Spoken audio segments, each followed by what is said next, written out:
Olá, boa tarde, boa noite, bom dia, a depender do horário que vão ver esse vídeo.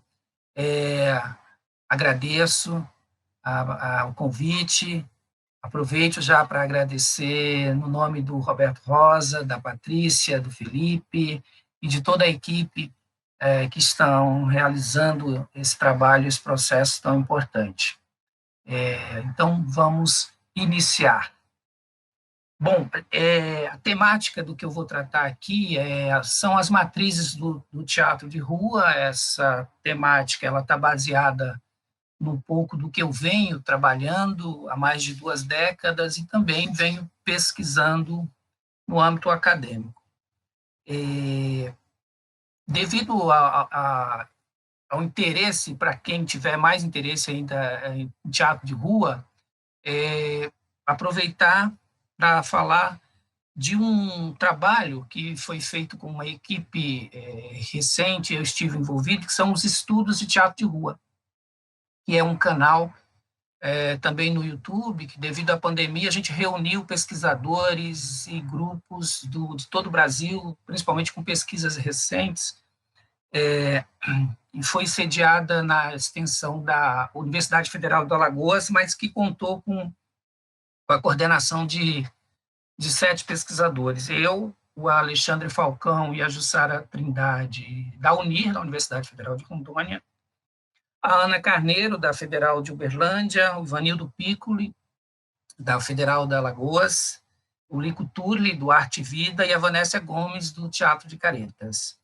E ainda com uma equipe técnica grande de estudantes da UFAL e da UNIR. Então, quem tiver mais interesse em teatro de rua, penso que lá tem bastante material, foram diversos encontros, inclusive pesquisas muito recentes, as pessoas abordando as suas pesquisas lá nesses encontros. Falar de teatro de rua é importante porque dos mais de 5.000 municípios brasileiros, a esmagadora maioria não tem casas de espetáculos. É claro que quem escolhe a rua não escolhe porque não tem espaço, mas eu penso que ter essa informação dá uma dimensão da importância que deveria ter o teatro de rua, quer dizer, a ausência de casas de espetáculos na mais esmagadora maioria dos municípios brasileiros. E quando vai para o âmbito da educação, isso aumenta ainda mais, né? Porque as escolas também não têm uma estrutura teatral, o que sobra muitas vezes a sala e o pátio, que não são propriamente adequados, e eu penso que o teatro de rua pode ser uma prática muito interessante também nesses espaços. O que eu vou apresentar aqui é um esquema. O esquema ele é muito utilizado na história da arte, na história da cultura, daí a gente poder falar em cultura renascentista, quer dizer, a partir de certas características, a gente, de certa forma, generaliza para ter uma certa apreensão.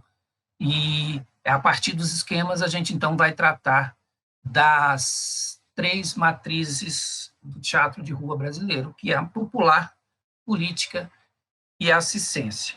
Mas antes de abordarmos propriamente as matrizes do teatro de rua, acho importante a gente falar de um certo contexto e também uma problematização.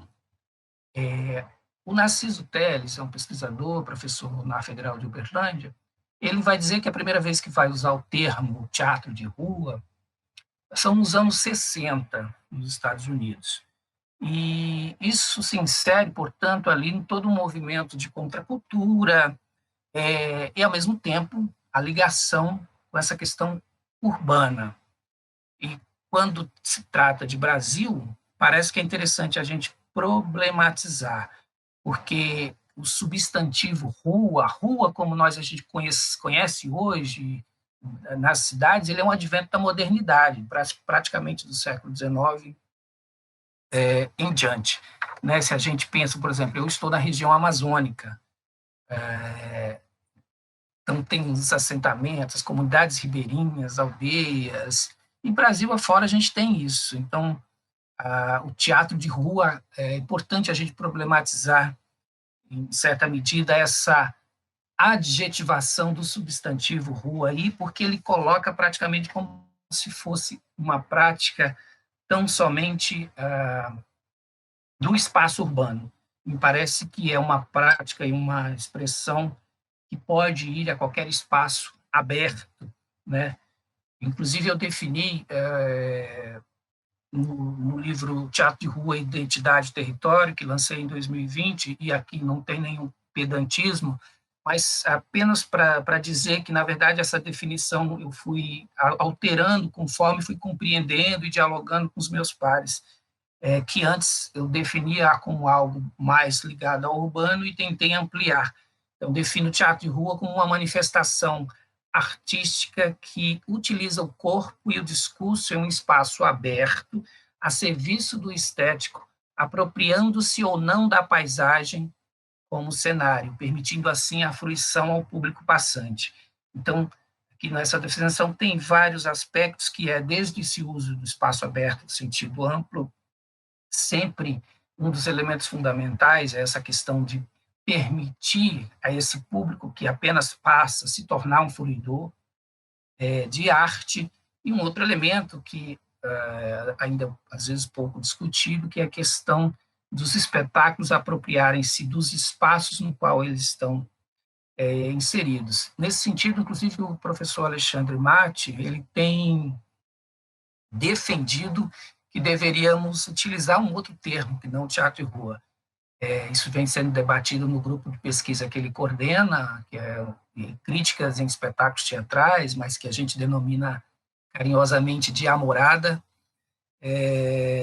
mas também não chegamos a um consenso, mas, enfim, que o termo teatro de rua talvez não dê conta do que, de fato, é essa manifestação. Então, fica aí como também já uma provocação. Mas com relação a essa questão ainda do urbano, e nos anos 60, né, quando ela se apropria, isso também, de alguma maneira, se vincula ao Brasil. Quer dizer, a rua como um espaço de manifestação política e o teatro acompanhando isso, né? De certa forma, no Brasil também ocorre dessa maneira. A gente teve uma ditadura civil-militar de 64 a 1985, mas ali, nos estertores da ditadura civil-militar, final da década de 70, início dos 80, você teve diversas manifestações da sociedade como uma retomada importante da rua, né? Então, são as grandes greves ali do ABC, ABCDM, né?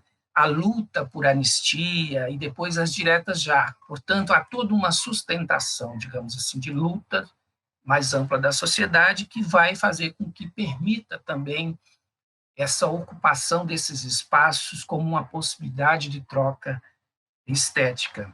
Daí os grupos mais antigos, ainda hoje atuantes, como o Emboaça, de 77, 78, lá de Sergipe, o Oi Nós Aqui Travês, do Rio Grande do Sul, de Porto Alegre, também de 77, 78, Tá na Rua, do Rio de Janeiro, de 1980, e o Grupo Galpão, de 1982.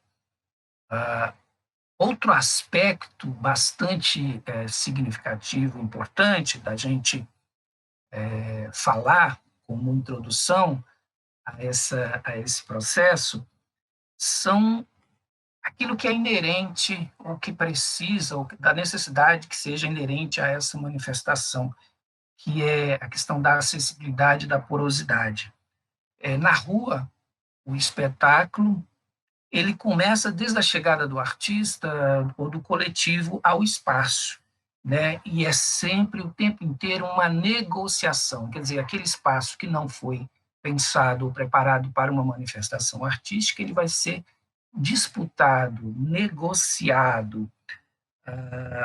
Isso se relaciona, de certa forma, com as próprias matrizes que a gente vai ver na sequência. O palhaço ele costuma ocupar esse espaço e fazer a própria maquiagem do espaço, já e dialogando com o seu público como uma maneira de ir formando nesse espaço esse ambiente propício para aquela manifestação.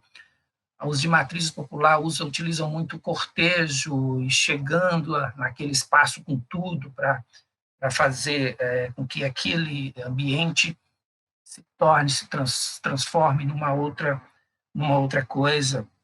Os de matriz política utilizam muita música. Claro que muitos utilizam isso tudo junto.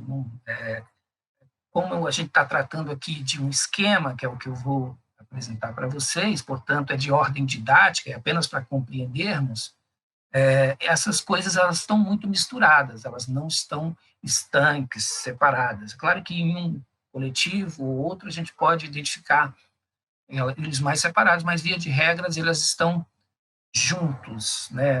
Seja no trabalho do grupo, ou seja, às vezes, no mesmo espetáculo, a gente vê as diversas formas. Então, essa porosidade, essa necessidade de negociação e, ao mesmo tempo, de incorporação desses elementos do espaço e das pessoas é fundamental, né? Essa negociação. E a palavra negociação aí me parece interessante, porque negócio é negação do ócio, mas aqui, na verdade, essa negociação é no sentido de negar o negócio para que o ócio se instaure nesse espaço. Então, a porosidade ela é uma necessidade do artista e das artistas que vão para esse espaço aberto. Quer dizer, a possibilidade de manter esse espetáculo realmente sempre aberto, por isso que às vezes se perde muito facilmente um espetáculo, né? Por mais ensaiado que ele esteja, por mais apropriado que os artistas estejam, a rua é viva, não, nada para que esse espetáculo aconteça. Então, o tempo inteiro é negociação, o tempo inteiro o artista está ali numa corda bamba, podendo perder. A acessibilidade ela é geográfica, no sentido de que é o artista que se desloca para aquele espaço, ela é temática, daí o trânsito, inclusive com a alegoria, para que seja que ela tenha uma fácil leitura por parte de quem vê. E isso é o que às vezes leva a uma certa crítica que desconhece esses trabalhos a chamar de espontaneísta, de simplistas e tal, quando não é nada disso. Na verdade, há uma elaboração muito profunda, mas que precisa, devido à própria dificuldade do ambiente, ter uma leitura rápida. Então, o trânsito com a alegoria ela é muito presente nos espetáculos. E uma acessibilidade também visual, quer dizer, daí o uso de cores fortes ou elementos da cultura, dita cultura tradicional, né, de matriz mais popular, tradicional.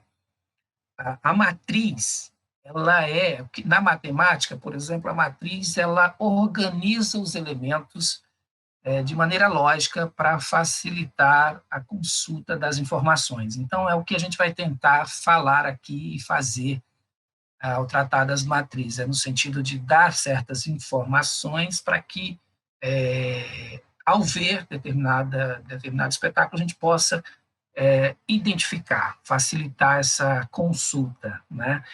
Na definição do dicionário, matriz tem a ver com fonte, origem, vem do latim matrix, é mãe, tronco, origem ou útero. Então, quer dizer, são elementos que estão de maneira enraizada e mais profunda, e a partir dali o artista ou os coletivos vão trabalhando, vão bebendo nesse útero, ou nesse tronco, ou nessa matriz, nessa origem, né? A primeira delas, então, para a gente já adentrar propriamente a questão das matrizes, quer dizer, depois de tratar desse aspecto esquemático que nós vamos fazer, portanto, didático, e depois de problematizar a questão do conceito a adjetivação do substantivo rua, aí, que acaba jogando muito para o urbano, e o teatro de rua é mais que isso, e além de tratar de porosidade e acessibilidade, agora a gente vai fazer esse mergulho, digamos assim, mas nas matrizes propriamente, ou aquilo que se chama de matrizes. A primeira matriz é a matriz popular, que ela, inclusive, também é a mais antiga e, de certa forma, a mais complexa. Então, eu vou, talvez, me deter um pouco mais sobre ela do que sobre as demais. E ela está presente desde o contexto da colônia, desde a chegada do europeu aqui. Desde o que eu venho chamando do ato performativo que antecede a barbárie. Por quê? Porque na carta de Pero Vaz de Caminha tem uma coisa muito interessante. No encontro do europeu, do português com os indígenas, quem vai fazer essa mediação é um artista popular, é um gaiteiro. Isso está descrito na carta. É o gaiteiro que dança, inclusive, com esses indígenas e domina também o salto real. O que é o salto real? É o salto mortal. Né? Então, a gente sabe que vinham artistas, né, nas caravelas, né? E isso é interessante porque está documentado na carta de Pero Vaz de Caminha. Então, o Sérgio Buarque de Holanda vai tratar desse aspecto também, né, do que ele vai chamar de transposição da cultura europeia para a realidade brasileira. Só que ele está tratando das instituições, digamos assim, seria pelo alto, mas, de certa forma, os artistas populares vão fazer também essa mediação também ali junto às populações. Eu acho que a matriz popular ela é muito responsável por isso. Em Raízes do Brasil, por exemplo, Sérgio Buarque escreve o seguinte: a tentativa de implantação da cultura europeia em extenso território, dotada de condições naturais, se não adversas, largamente estranhas à sua tradição milenar, é nas origens da sociedade brasileira o fato dominante e mais rico em consequências, trazendo de países distantes nossas formas de convívio, nossas instituições, nossas ideias e timbrando em manter tudo isso em ambiente muitas vezes desfavorável e hostil. Somos ainda hoje uns desterrados em nossa terra. Esses desterrados em nossa terra me parece interessante, porque se pelo alto, pelas instituições que vão organizar a sociedade, de certa forma, ocorre isso, me parece que a cultura popular, ela, não que não tenha choques, evidentemente, contradições, mas ela vai, por sua porosidade, por sua interpenetração, vai ocorrer de maneira mais tranquila, tanto que nas maioria das manifestações a gente vê essa integração daquilo que é chamado os três povos que compõem a cultura brasileira, né? E a gente já vai adentrar um pouquinho mais sobre isso. Então, isso também está presente na carta do Pero Vaz de Caminha, quando ele trata, portanto, desse gaiteiro, desse artista popular que vai impressionar os indígenas, seja por um instrumento que não conheciam, seja por se aproximar dele, seja por esse salto real. E depois tem um outro elemento, que é inclusive muito perverso, que eles combinam na primeira missa de todos ajoelharem frente à cruz de uma única vez, muito coreografado. Esse é um ato realmente, um ato performativo que vai, de fato, anteceder depois toda a barbárie. Isso impressiona, tanto que é também descrito que os indígenas também começam a fazer. Então, essa interpenetração dessa cultura europeia com a cultura indígena, e aí o Mário de Andrade também vai tratar disso, a gente já vai falar.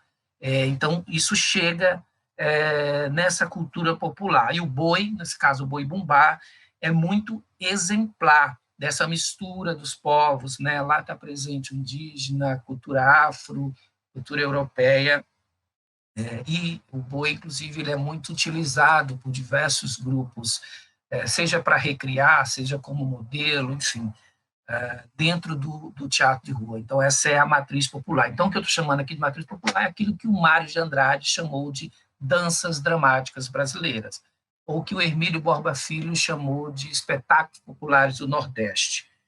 E aí, como eu disse que ela é complexa, acho que vale a pena tratar um pouquinho de como que o Mário de Andrade vê essas danças dramáticas. O que ele chama, sob o conceito de danças dramáticas, ele chama os bailados com ação dramática, que tem um tema tradicional caracterizado, e o princípio formal da suíte.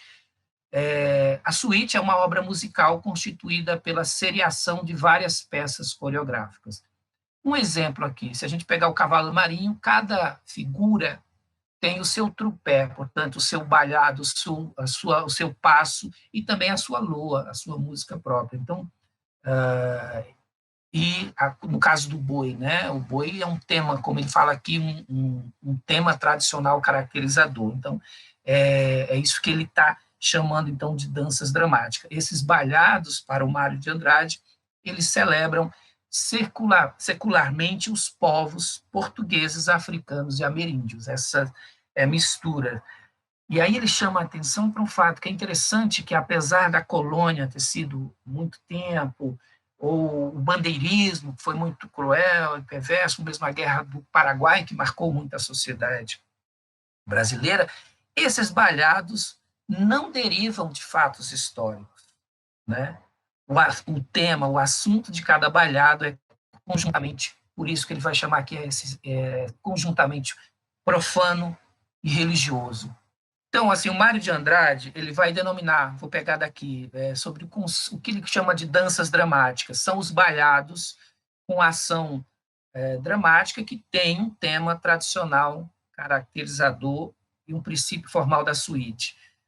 A suíte é uma obra musical que constitui uma série e várias peças coreográficas.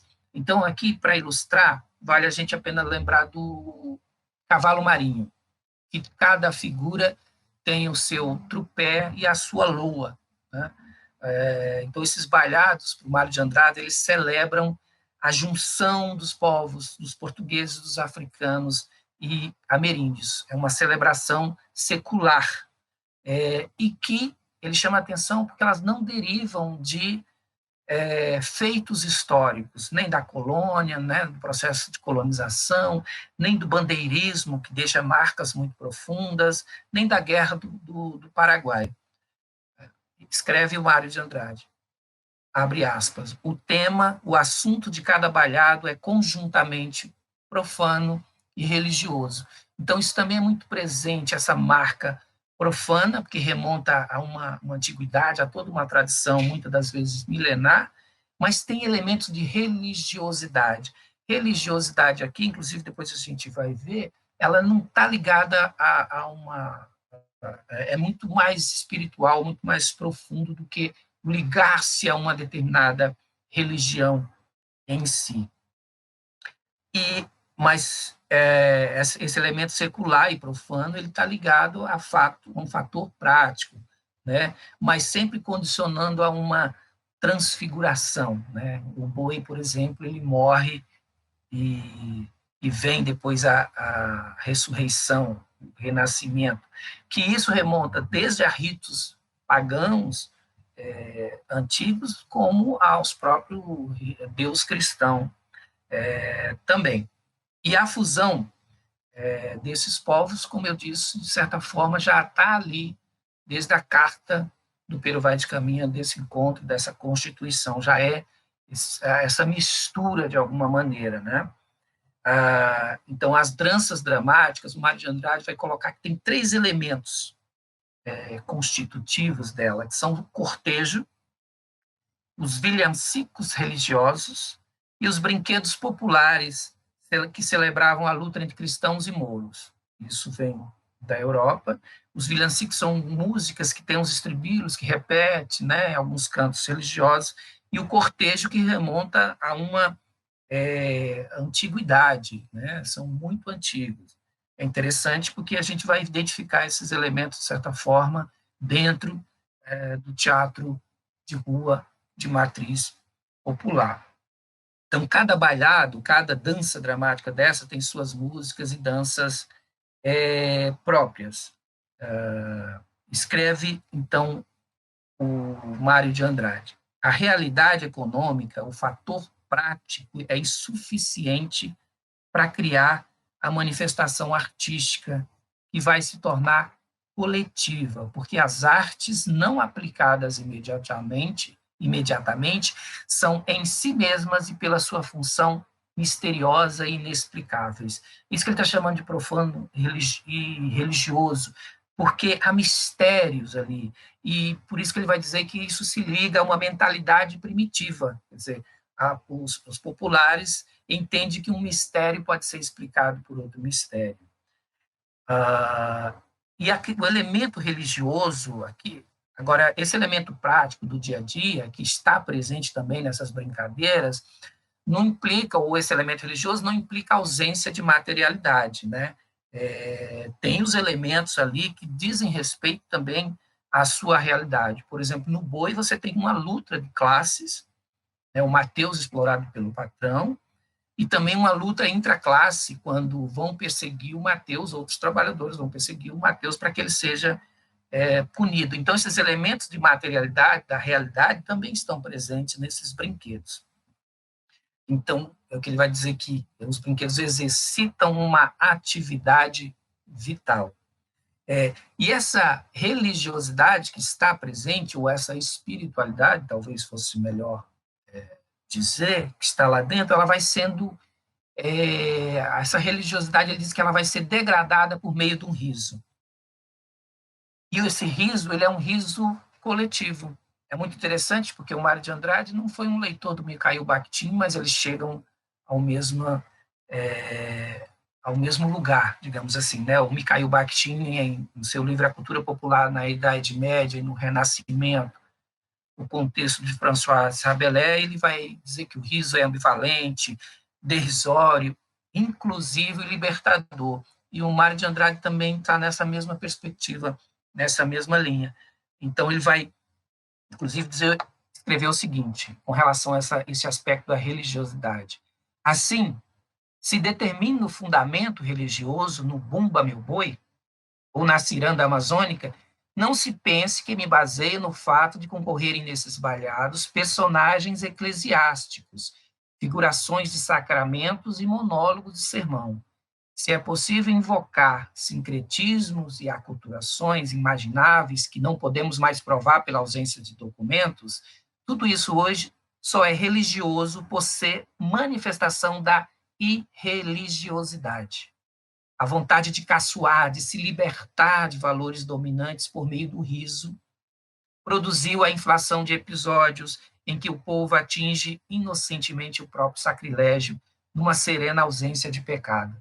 Então, o tal religioso lá dentro, mas essa religiosidade é quase que uma maneira de, por meio do riso, eles irem se libertando dessa dominação.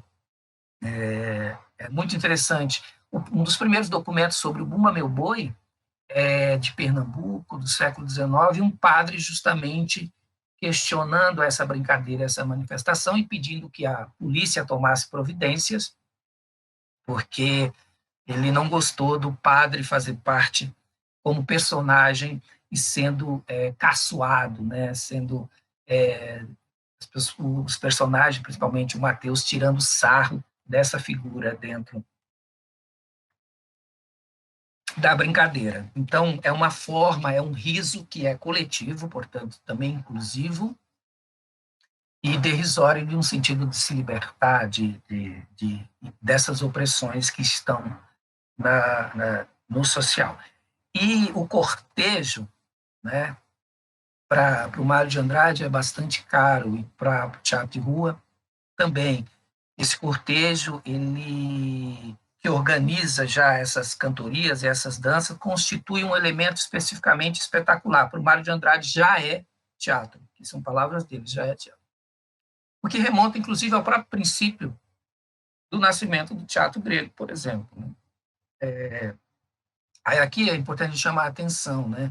Então, espetáculos que se acham super inovadores, talvez modernos, que invadem a cidade como se fosse um elemento completamente inovador. Não, na verdade, os cortejos populares fazem isso. O próprio teatro na Idade Média, com os múltiplos cenários, os múltiplos espaços, também, né? O que mudou muito foi, evidentemente, a cidade, mas Isso está presente nas manifestações populares. Então, do ponto de vista da estrutura, o cortejo, a parte dramática e a despedida, parece-me que isso também está presente nas brincadeiras, né? Muitos grupos usam, inclusive, o cortejo, seja para convocar o público, seja já como elemento do próprio espetáculo, depois tem o espetáculo em si, e a despedida como uma passada de chapéu. Eu vou citar aqui alguns, né? Por exemplo, que se vale da recriação da própria brincadeira como espetáculo teatral, do boi, por exemplo, só do boi. O Te Amo, que é o Teatro da Mostardinha, de Recife, Pernambuco, Raízes do Porto, daqui de Porto Velho, Rondônia, Grupo Teatral de Quatro no Ato, do Rio de Janeiro, o Teatro de Caretas, que nós vamos ver os vídeos na sequência daqui a pouco, também faz essa mistura de brincadeiras. Tem coletivos que utilizam como treinamento, como Quem Tem Boca é para Gritar, da Paraíba, que usa o cavalo marinho, o caboclo de lança, para treinamento dos seus atores, para buscar essa expressividade, essa energia do popular na cena. Seja a utilização também do próprio popular como fonte e, ao mesmo tempo, elemento para criticar questões e problemas encontradas na própria cultura popular, como o Igalê, no Rio Grande do Sul, que critica a cultura chamada cultura gaúcha, ou o uso de várias formas e de várias maneiras, como o Emboaça, de Sergipe, o seu teatro cordel, mas que bebe em todas essas manifestações. Então, são inesgotáveis as possibilidades do uso dessa matriz popular. E é muito fácil a gente identificar esses elementos. E só para fechar, antes da gente ver o vídeo, o Mário de Andrade demonstra, por exemplo, como isso vem sendo documentado. Para o Mário de Andrade, essas brincadeiras só foram sistematizadas no século XVII e XVIII, mas como ela vem se organizando desde o século, desde 1561, é o texto que eu vou citar aqui dele, e a colonização começou em 1532, portanto, 3 décadas depois já tinha um registro acerca disso, né? Palavras lá do Mário, tá? Numa interessantíssima carta da Bahia, em 1561, o padre Leonardo Vale descreve com detalhação muito clara uma procissão solene realizada na ilha de Itaparica. E, acabada a missa, se fez uma procissão, onde ia bispo, debaixo de um palho vermelho, com os mais ministros, que já disse revestidos, por uma muito comprida e formosa rua, e porque a festa não parecesse somente nossa e dos novos cristãos, muitos dos gentios, cheios de fervor e ataviados à sua guisa, com pena muito loçã, e seus maracás nas mãos, tangendo, ordenaram sua folia, com que discorriam pela procissão, e assim foi celebrada com motetes, encanto do órgão e salmos bem acompanhados de vozes, e também com os cantares e folia dos que se mais souberam, mais fizeram. São numerosos os passos nos escritos jesuíticos em que se fala nisso. Essas folias com que não apenas os negros dessas Índias ocidentais, percebam, são os indígenas, porém ainda os negros da Guiné, os africanos, e mesmo os brancos acompanhavam com danças as procissões católicas, foram certamente no país o maior incentivo para a tradicionalização do princípio do cortejo-baile usado pelas nossas danças dramáticas. O Mário de Andrade está fazendo um registro digamos assim, essa evolução no tempo, mas também uma denúncia, no sentido de que a igreja se apropriou desses cortejos que são milenares para formar as suas procissões, né? Não só aqui, mas aqui no Brasil, principalmente, isso é muito, muito forte. Então, essa estrutura do cortejo, da parte dramática, da despedida, é muito utilizada na matriz popular do teatro de rua brasileiro. Nesse momento, a gente vai ver um vídeo, então, do Teatro de Caretas para ilustrar um pouco essa matriz.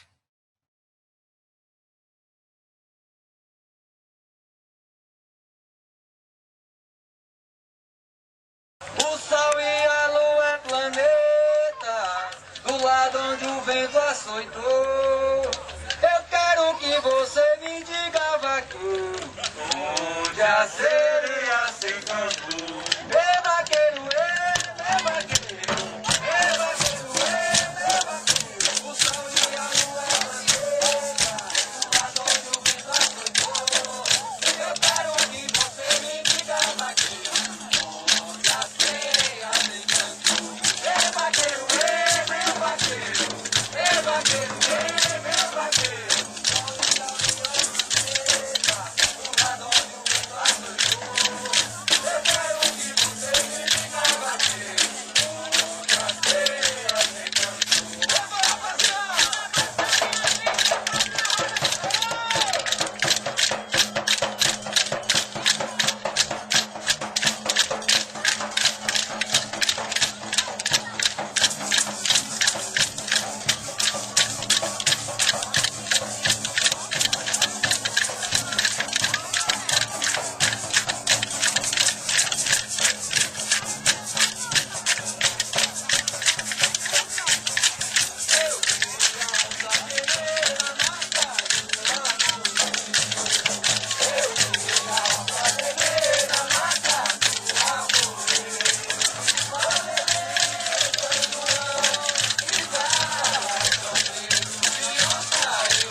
Então, o vídeo que nós assistimos é do Teatro Caretas, de Fortaleza, no Ceará, que fez uma pesquisa sobre as brincadeiras, principalmente Caretas e o Bumba Meu Boi, no Ceará e no Maranhão. Esse é um espetáculo processional, né, que ele começa num ponto e vai se deslocando.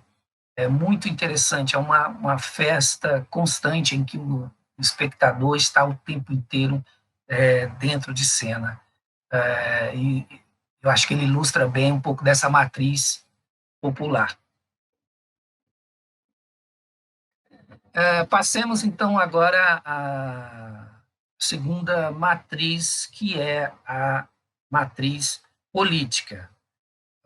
O que eu estou chamando aqui de matriz política é aquela que se explicita politicamente. Claro que todo teatro ele é político, mas nem todos explicitam isso na cena ou cenicamente. Aquele teatro que tem um cunho bastante agite-propista, tem uma comunicação rápida, que também tem esses elementos de acessibilidade, né? Pensando na acessibilidade de quem vê. A gente pode dizer, portanto, que, de certa forma, é um teatro classista no sentido da classe, inclusive, trabalhadora. É importante aqui, e por isso que ela se vincula, em termos históricos, até ao naturalismo. Por quê? Porque é no século XIX, pós-Revolução Francesa, que, em certa medida, a classe trabalhadora vai cada vez mais tomando consciência de si como uma classe diferenciada. Cabe dizer que ali, antes da Revolução Francesa, eram 3 estados, né? O primeiro estado era a nobreza, o segundo o clero, e o terceiro estado era todos os demais. Quando a burguesia faz a revolução, é que isso torna-se mais clara, o que é classe trabalhadora, o que é burguesia. Então, se vincula ao naturalismo. O André Antoine, como um dos primeiros diretores, que inclusive trabalha com associações de trabalhadores, que é o que vai fazer com que eles possam montar diversos textos que eram censurados, porque era dentro de associações, era para aquele público associado, né? E vai fazer com que eles consigam fugir da censura. Mas, para além do naturalismo, tem também toda o que vai ser chamado de cena livre, né? Teatro livre, mas também o Volksbühne, o Freibühne. Depois isso se vincula também ao Proletkult, que começa na Alemanha, mas que vai se disseminar, sobretudo, na Rússia, na União das Repúblicas Russas Soviéticas, principalmente pós-revolução, essa Proletkult, essa cultura proletária. E também o cunho agitpropista, da agitação e propaganda, bem como o teatro épico de Piscator e Brecht. Essa, de certa forma, são os herdeiros. Esse teatro é herdeiro dessa tradição. O agitprop, ele vai ser fundamental, né, agitação e propaganda fundamental na Rússia, porque a maioria da população, a esmagadora maioria, era analfabeta. Então, esse teatro de urgência vai poder levar temas e discussões candentes do processo revolucionário. Por que agitação e propaganda? Né? O próprio Lenin escreve rapidamente sobre isso, mas escreve no sentido de que a agitação, e o teatro faz basicamente a agitação, no sentido de que o tema ele é discutido. Por exemplo, se discute o tema da fome, mas ele não aprofunda, não dá detalhes, né? Mas ele provoca uma discussão para uma ampla maioria. E depois vai a propaganda, que é uma formação política mais aprofundada no sentido de quais são as causas da fome, por que há fome, né? E aí já é com lideranças políticas ou lideranças de bairros para tentar aprofundar essa temática. Então, esse era um teatro, basicamente um teatro de urgência, né? O agitprop, e há muitos grupos brasileiros que têm essa perspectiva política classista muito forte, né? Então, como é que isso chega no Brasil? Apesar de o nosso teatro, digamos assim, mais classista, ou disso que eu estou chamando de político, começar com os anarquistas, ou ter nos anarquistas um ponto muito forte, e mesmo os modernistas terem discutido, mas, de certa forma, o grande pilar, que eu acho de onde a gente, de fato, se espraiou, vem na década de 50 com o teatro de arena e, de certa forma, com o acirramento das contradições dentro do teatro de arena, com Vianinha, Guarnieri, enfim, aqueles jovens que eram ligados ao Partido Comunista Brasileiro, e também devido, evidentemente, todo um momento histórico que atravessava o Brasil, desde uma Constituição democrática de 1900, que estava vigente desde 1946, com toda a organização da classe trabalhadora urbana e no campo, as ligas camponesas, os trabalhadores na cidade se organizando, o campo da cultura também se organizando, quer dizer, havia todo né, a arte nunca está descolada dos seus aspectos sociais, do seu momento histórico. Então, havia todo um processo social e histórico daquele momento de perspectiva de mudança da sociedade brasileira, e evidentemente que isso vai estar também no campo da arte e da cultura. Então, o acirramento das contradições dentro do Arena, por exemplo, vai levar à criação dos centros populares de cultura, que não teve só no Rio de Janeiro, apesar da sede, sei lá, ligada à União Nacional dos Estudantes, na verdade, teve em várias partes, no Paraná, até porque teve no Paraná, no Rio Grande do Sul, em São Paulo, em Belém, né? A gente ainda conhece pouco dessa experiência, e ela é uma experiência que foi interrompida. Ela durou de dezembro de 1961 a março de 1964, quando vem o golpe civil-militar. Uma das primeiras ações da ditadura civil-militar é incendiar a UNE, onde estava sediado o Centro Popular de Cultura. Então, isso não é pouca coisa, isso demonstra a importância desse processo. É claro que isso não interrompe, de certa medida, há uma continuidade por diversos grupos, senão não falávamos disso até hoje, né? Mesmo e depois, isso mais tarde, o Boal vai se juntar ao MST, por exemplo, junto da Brigada Patativa da Saré, e vai criar a experimentação e a continuidade desses processos. Mas também se disseminou pelo Brasil todo essa perspectiva política explícita, mas eu só estou apenas aqui falando de forma rápida o herdeiro de onde vem, aonde se vincula, e de certa forma no Brasil como é que chega de maneira mais contundente ali com arenas e depois com os centros populares de cultura. Essa é uma matriz que está, né, por exemplo, Brava Companhia, em São Paulo, mas nós vamos ver um vídeo de um grupo que sofreu, por exemplo, bastante perseguição, que é a Trupe Olho da Rua de Santos. O seu diretor foi preso, ele está um espetáculo que trata da questão da polícia militar, dessa instituição e dos problemas ligados a ela.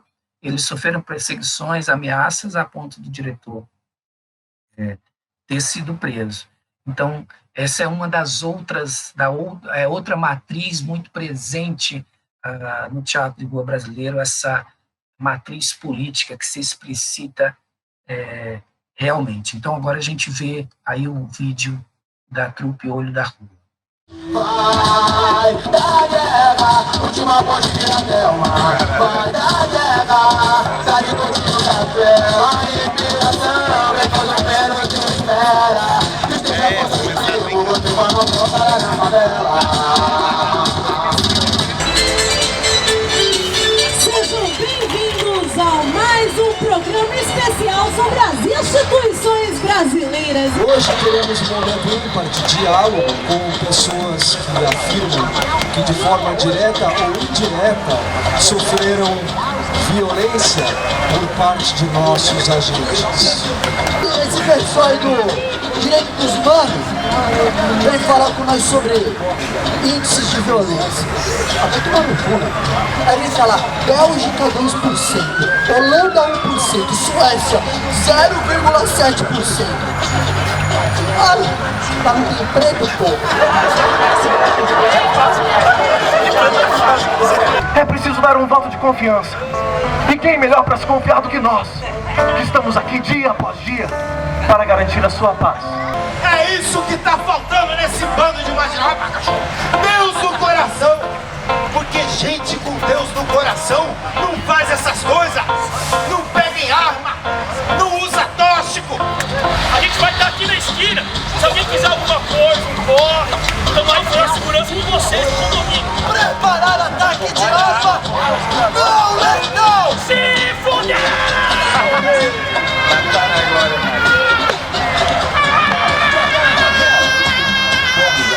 É fantástico! É bom que saiba, os nossos mortos ainda têm voz. E tinha palavras faladas de jeito bem feroz. É bom que saiba, os nossos mortos. É bom que saiba, os nossos mortos. É bom que saiba, os nossos mortos ainda têm voz.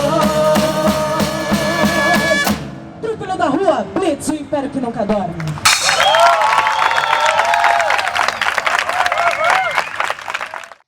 Bom, agora vamos falar um pouco da terceira matriz, que é a matriz cicense, e ela é mais recente na história brasileira. Mas é muito interessante porque Philip Astley, chamado criador do circo moderno, né, ali no século XVIII, ele que era da cavalaria, né, ele vai criar a arena, vai criar números com cavalo, mas quando ele vai incrementar o espetáculo, ele vai buscar onde? Nos artistas populares da rua, nos artistas do teatro, de feira. Então, são os saltimbancos, né? E isso é o que vai tanto levar a comicidade para dentro dos espetáculos circenses. Mas no Brasil, historicamente, a gente aprendia a arte circense se você nascesse em família circense ou fugisse com o circo, como se dizia, né? Mas ali nos anos 50, sobretudo com... Claro que estão sempre dizendo que o circo está morrendo, mas, de fato, houve uma crise ali na década de 50 em diante, em que coincide, evidentemente, também com o surgimento forte da indústria cultural de massas no Brasil. E muitos circos vão falir. Desde a década de 50 se falava de abrir uma escola, até porque muitos dos filhos dos circenses também estavam não querendo mais continuar no circo, queriam estudar, fazer outras coisas, né? Mas isso só vai ocorrer, a primeira escola só vai ocorrer em 1978, a Escola Piolim, em São Paulo, e ela só forma uma turma, de 78 a 82. Mas, na sequência, em 82, é formado também a Escola Nacional de Circo, e em 1984, o Circo Escola Picadeiro. Então, essa, de certa forma, ela é mais clara e mais explícita, evidentemente que é também popular, mas tem esse diferencial, que ele é muito focado, sobretudo no virtuosismo e na comicidade, né? Esse elemento do circo, que, de fato, não sai da lona, em certa medida, graças também a essas escolas. Hoje em dia, não, já é possível aprender de diversas maneiras, inclusive com coletivos que já trabalham com circo há bastante tempo, mas as primeiras turmas dessas escolas é o que vai dar origem, por exemplo, aos Parlapatões, a Nau de Ícaro, os Piafraus, no Rio de Janeiro, ao Teatro de Anônimo, a Intrépida Trupe, o Ornitorrinco, em São Paulo, um espaço fechado, fez também uma experiência com artistas circenses, no Bull Rei, né? Então, data, basicamente, ali da década de 80 em diante, isso que eu estou chamando de matriz popular, e que hoje é muito disseminada no teatro de rua brasileiro, né? A gente encontra trupes, duplas, ou mesmo solos de palhaço, Brasil afora.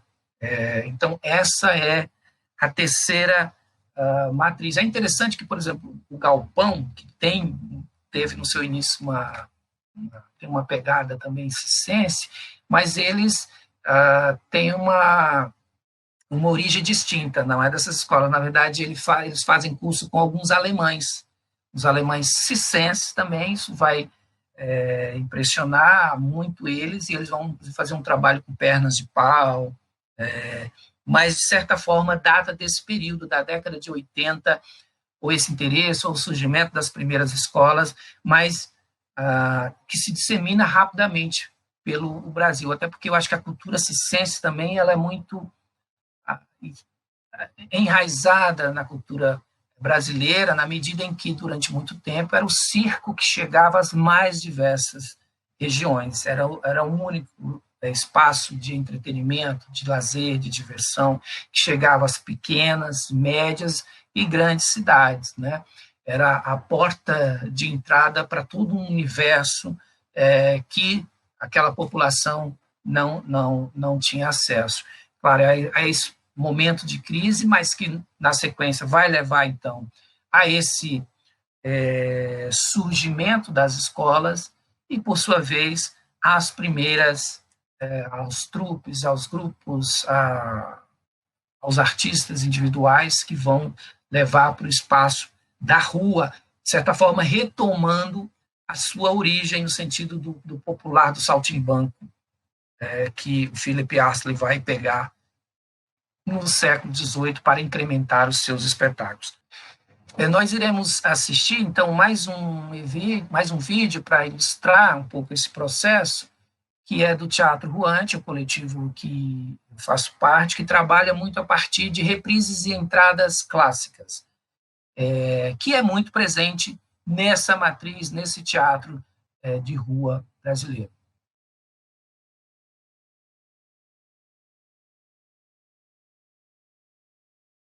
Olha, eu fui lá, viu? Pediu? E ela? Não! Ignorância! É que você foi muito duro! Muito duro? Vai lá mais mole! Vou lá mais mole! Vamos lá!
assim, ó, de olho em mim. Ó, moça, eu que sou a princesa. Ó o beijinho, ó o beijinho. Parou? Parou por quê? Você não vai pegar o seu chapeleléu. Por que eu não vou pegar? Toda vez que você tentar pegar o seu chapeleléu, todo mundo que tá aqui, todos vão gritar, olé! Quero só ver como é que é. Pera, Tine. Quer dizer que se eu for pegar meu chapéu, vão gritar olé. Olé! Se eu for embora, vou bater pau. Bater pau. Quer só ver?